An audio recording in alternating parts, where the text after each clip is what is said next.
এটা হচ্ছে জিয়াগঞ্জ সদরঘাট। জিয়াগঞ্জ সদরঘাটে বড় একটা জাহাজ এসছে। তোমরা যারা দেখবে মনে করবে তারা আসতে পারো। আর ভালো একটা ঘোরার জায়গা।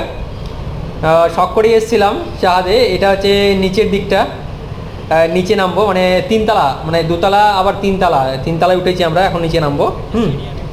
তো চলো নিচে গিয়ে দেখাই।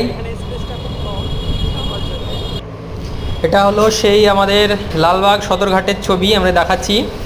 আর এটা হলো যে লঞ্চ, মানে বড় জাহাজ। যাদের জাহাজে চাপার শখ তারা আসতে পারো, এখানে এসে ঘুরে যাবে কেমন লাগছে জাহাজ। আমি চাপিনি কোনোদিন, জাহাজে প্রথমবার চাপলাম, তাই ভাবলাম তোমাদের একটু দেখিয়ে দিতে দেখাচ্ছি। তো সেই জায়গা মুর্শিদাবাদের সদরঘাট, যেটাকে বলছে লালবাগ সদরঘাট, সেই জায়গাটার সিন এটা। এখন নিচে আসছি, নিচেটা দেখেন। আমরা উপরে ছিলাম তিনতলায়, মানে জাহাজটা তিনতলা আছে, নিচে গাড়ি ঘোড়া, দোতলায় মানুষ, তিনতলাতেও মানুষ, তিনতলা রাখা আছে।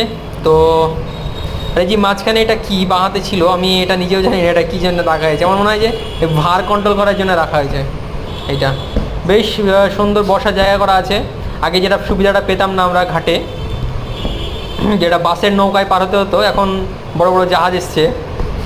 তোমরা যারা জাহাজে চাপবো মনে করবে তারা চলে আসবা চাপতে আর কি। চলো আরেকবার ঘুরে দেখে আসি পিছনটা। হ্যাঁ, এই জায়গাটা দেখো। এই জায়গাটা হচ্ছে কি ড্রাইভারদের জন্য রাখা হয়েছে। নিচে ঘরও আছে, রুম আছে থাকার জন্যে, যেটা আমাদের জন্য যাওয়া একদমই নিষেধ, নিচে যেতে পারবো না। চলো এবার নিচে যাই। মানে আমি